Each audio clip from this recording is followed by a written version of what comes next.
Approximately 500 people in New Mexico die each year from drug overdose. You can save a life. Save a loved one. Save a friend. Save a family member. My grandfather, he was born here, right up the road.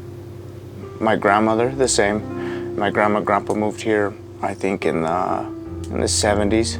And then my aunt next door, and then I have my other aunts next door, then my uncles, and then one of my other aunts.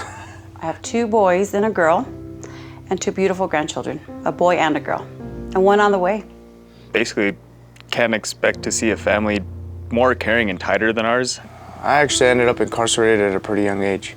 I've been in the system since I was about 13. Well, I got started into the party scene, so I kind of started out with like ecstasy and stuff like that. It was really a tough chapter. Recently divorced, single mom, struggling to get through a career. It was just a tough time in our life.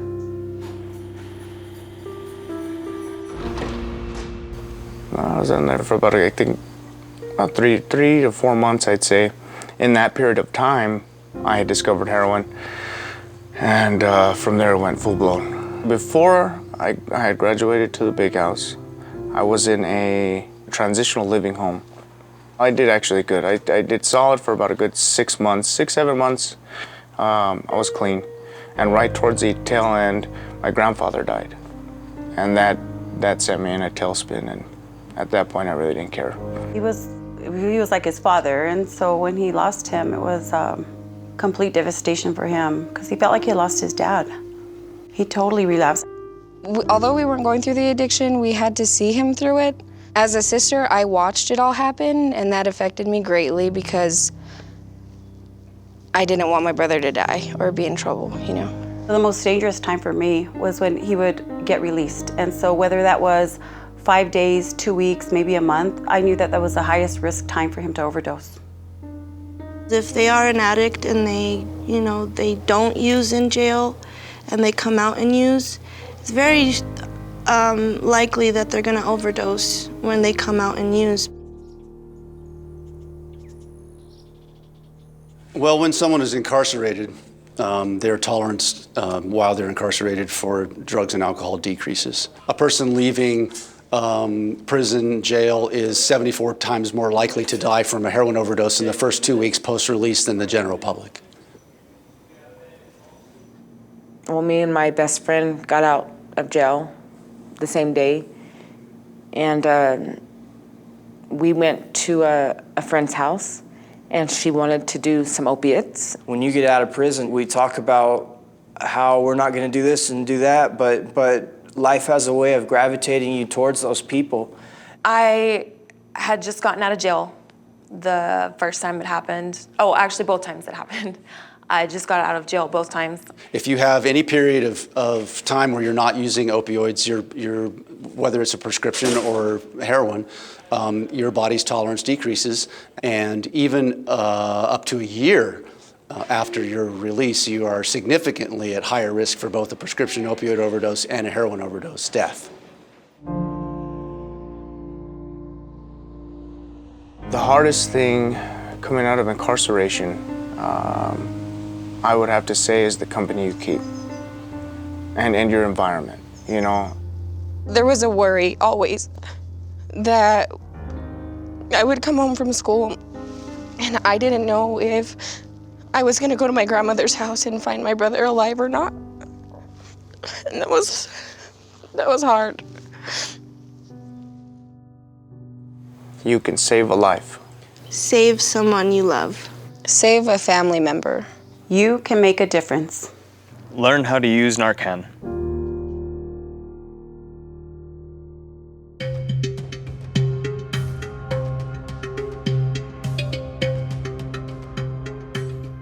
You are more likely to overdose right after you get out of detention.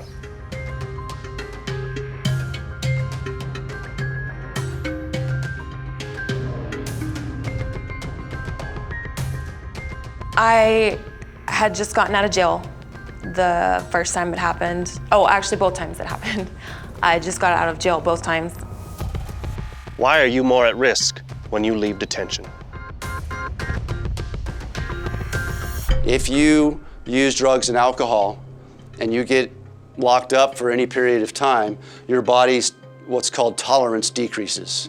So that if you got out of here and used drugs and alcohol again, your body would not respond the same way to it as it had before you came in here. Anytime you have a period of not using drugs and alcohol, your body's tolerance decreases, and that's why this risk is so high. What happens is that they go back to the same environment, and they're likely to use the same amount of substances as they had used previously, but their tolerance is a lot lower, so it's going to affect their bodies a lot differently. So what we're talking about today is overdose first aid. So we use seatbelts for cars, we use condoms to make sex safer, we use motorcycle helmets to make motorcycles safer, and there's ways that people can make using opioids safer. One of those ways is to never use alone, because nobody can save themselves. Someone always has to be present to save someone from an overdose situation. I'd say about 30 minutes later, she wanted to do some more. She went to the bathroom. I heard a thump. I tell people not to use alone in a bathroom with the door closed. If this door opens in and I fall out in front of the door, someone tries to open the door, they won't be able to move my 175 pounds. So that's a common thing of people dying in bathrooms after they go in a bathroom to have privacy and to hide if they're injecting drugs.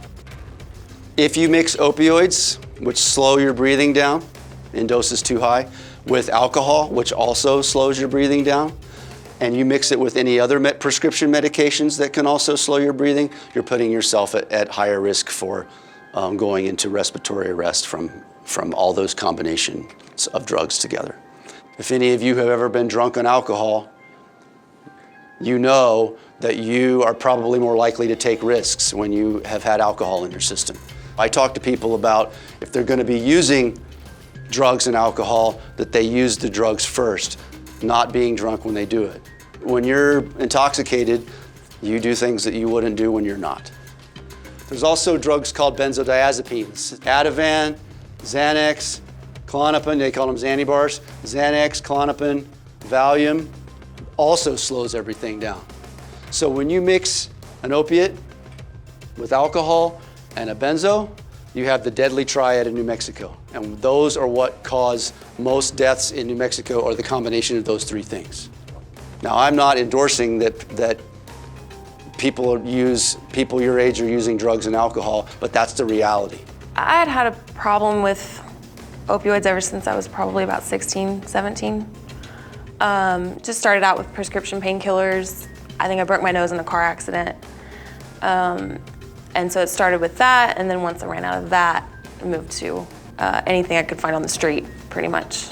Also, I talk to people about using one drug at a time. The more drugs you have in your system, and the more drugs you have in your system mixed with alcohol, the higher your risk is for having an overdose. So that's when we called 911, and the paramedic showed up, and we told her that she took too many Vicodins, her prescription medication, and they did the Narcan through the IV, and she came back. I also tell people they can always do more, but once they've done too much, they can't take it back.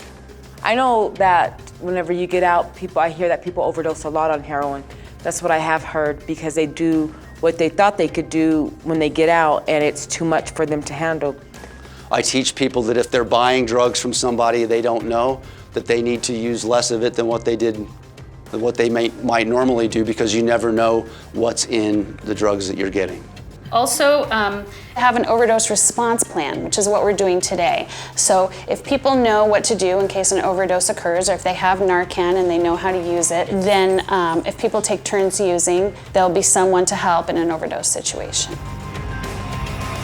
You can save a life. A friend. A family member. Learn how to use Narcan.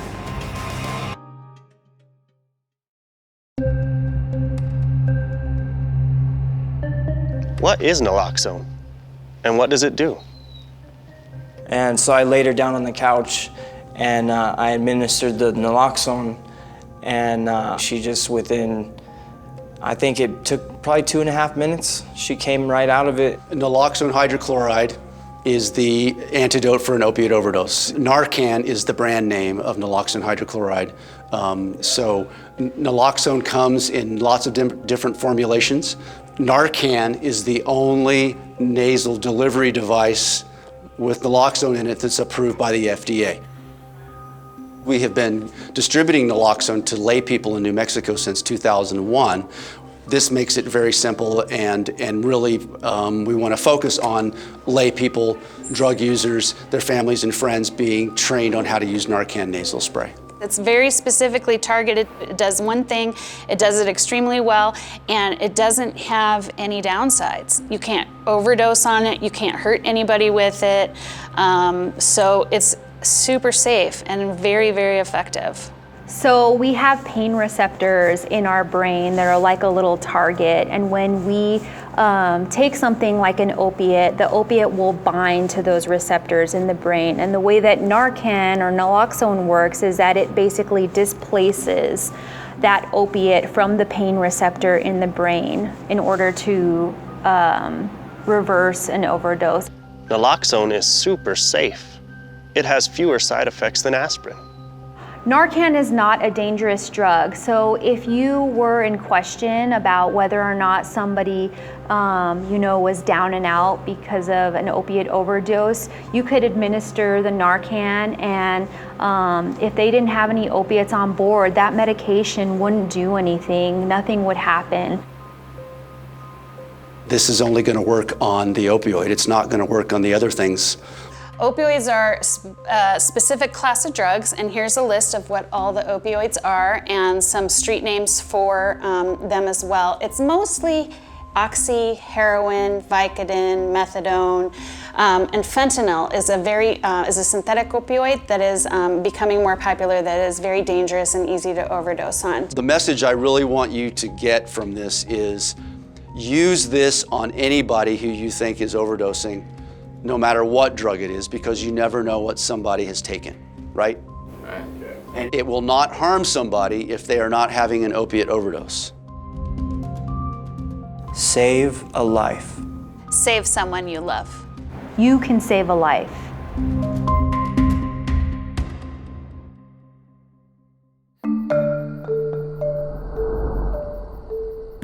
How do you use naloxone? It was very scary, my experience with opiates. And I hope not to ever have another one, but if I do, I think I would know what to do now. I'm pretty sure I know what to do now. Opioids are drugs that are used to treat pain. The thing about opioids is they also, if you take them in doses too high, they can cause your breathing to slow down to the point of where you stop breathing. What we're talking about today is overdose first aid. It's things that you can do if you witness an overdose and how you can help someone by using this medicine, Narcan. I'm going to show you what to do when someone overdoses. It's really important that you don't have to do it exactly as I show it. Doing anything is better than doing nothing.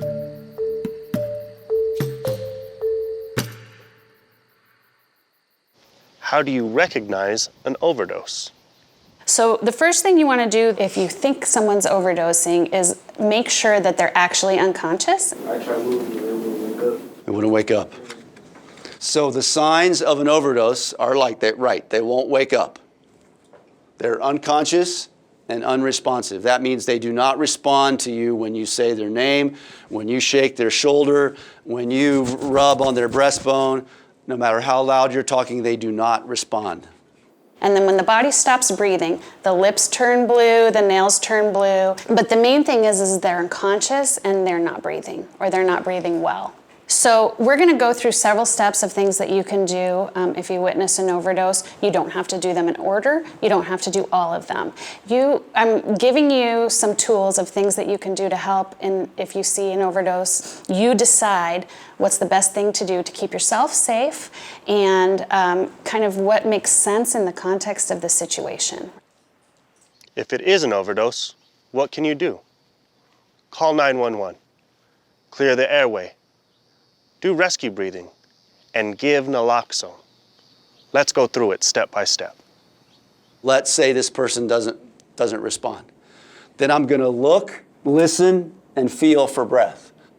I'm looking for chest rise, I'm listening for breath, and I'm also seeing if I can feel breath on my cheek. Obviously, if they're turning blue, I don't have to look, listen, and feel, because I can already tell they're not breathing. Let's say this person is unconscious and they're not breathing. The first thing I'm going to do is call 911. You might be worried that if you call 911 and the police come, that you could be in trouble for using drugs or being around drugs. But in New Mexico, we have a law that protects people who call for help. You won't be arrested or charged for possession of drugs, even if you are on probation or parole, or if there is a restraining order against you.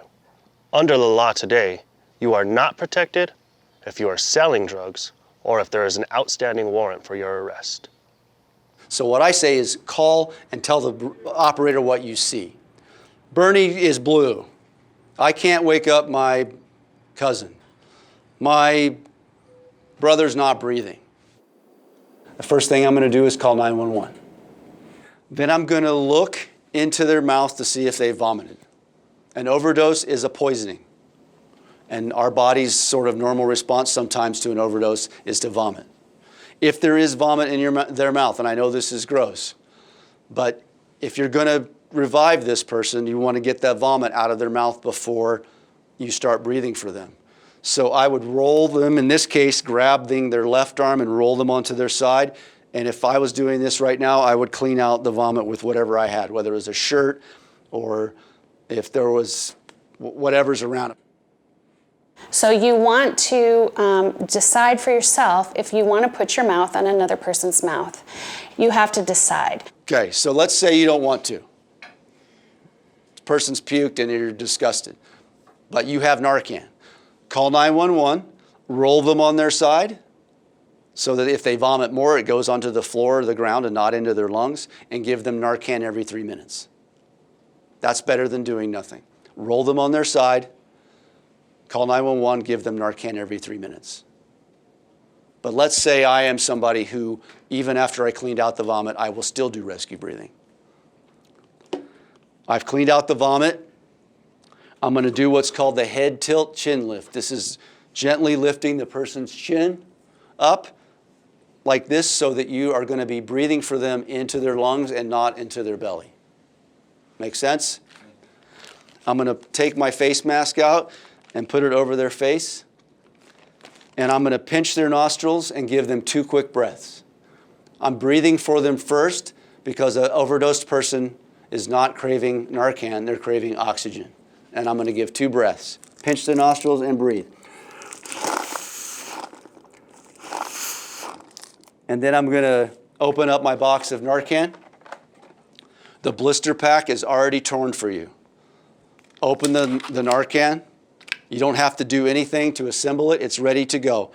Take it out like this, put it in the person's nose, put it in the person's nose, and squirt. Don't test or squeeze the plunger until it's in the nose.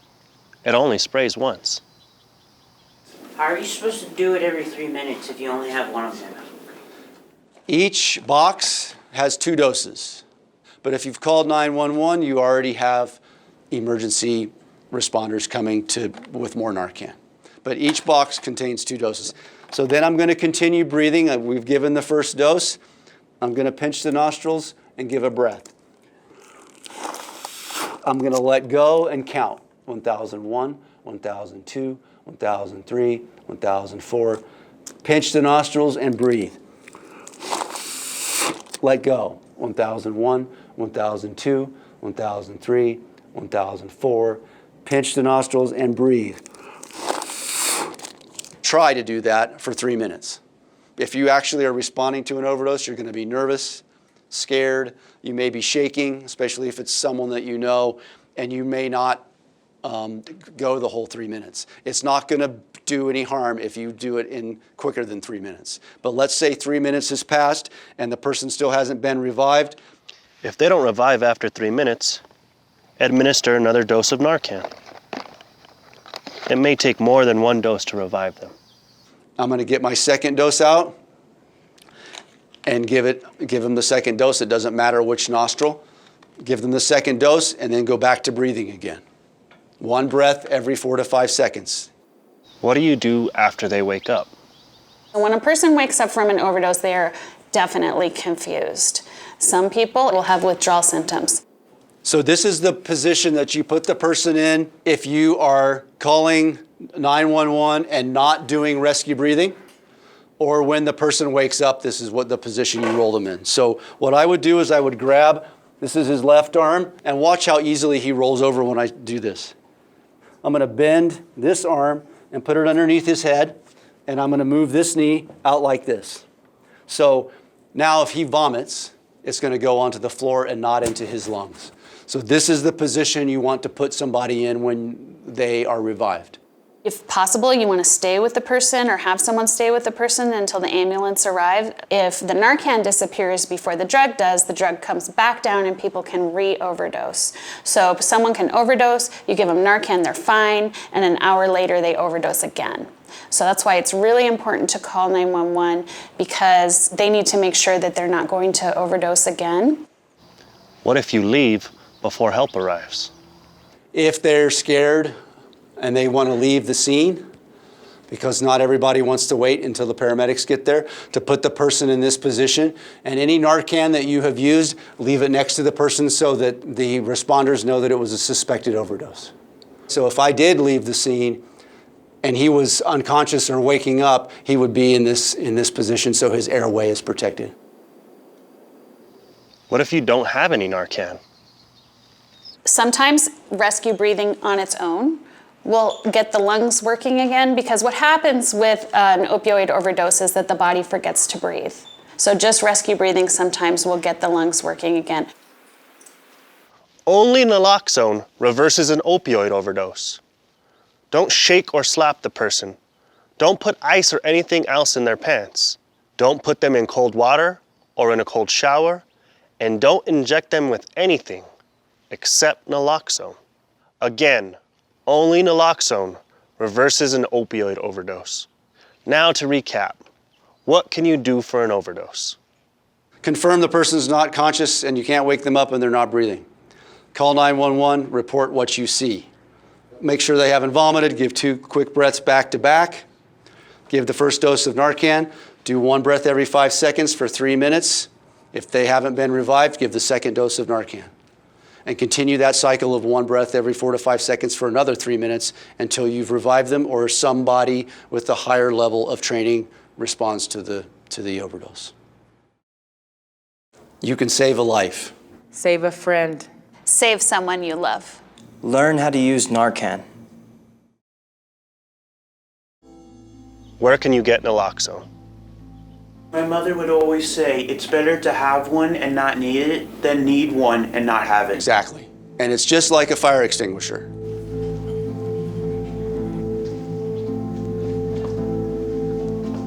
You can get naloxone at a number of places. You don't need a prescription. All right, here at Chavez County, we offer a Narcan kit. Ask here before you're released. If you can't get it from this detention facility, check with your local pharmacy, your medical provider, doctor, or community health office. There are 2 doses in there in case you need to administer 2 doses or in case you use it again. There's also a set of instructions if you don't remember how to use them. You can also check this website for a list of places near you. It's doseofreality/treatment/find-naloxone. It's astonishing when you revive somebody who is unconscious and not breathing, and within a minute or so they're awake and beginning to be alert and oriented to their surroundings. Save a life. A friend. A family member. You can make a difference.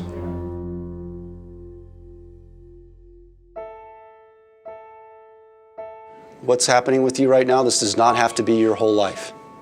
You can, given opportunities, make changes so that you're not locked up, and this doesn't have to define your future.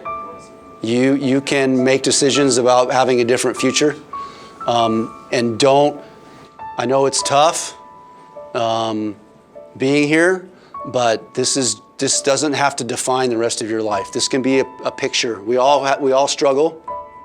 We all have hard times. Sometimes we get in trouble, but this doesn't have to be the path that you go on for the rest of your life. It doesn't have to be. So I encourage you to think of ways that you can make some changes so you don't have to come back here.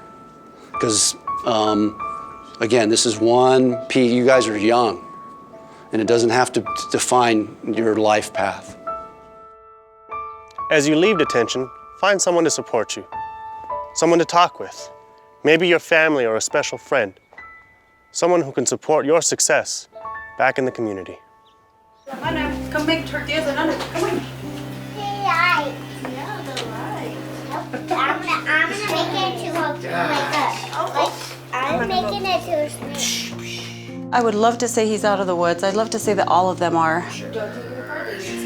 There you go. Good job. I think there's work and recovery that you have to do every day. And so I encourage him often. Remember, you're amazing, you're beautiful. It's been a process, it takes time, but if you have hope and you believe,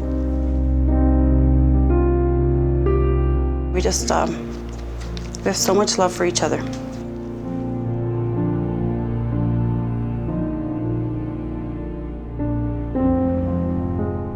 Save a life. You can save a life. A friend. A loved one. A family member. Learn how to use Narcan.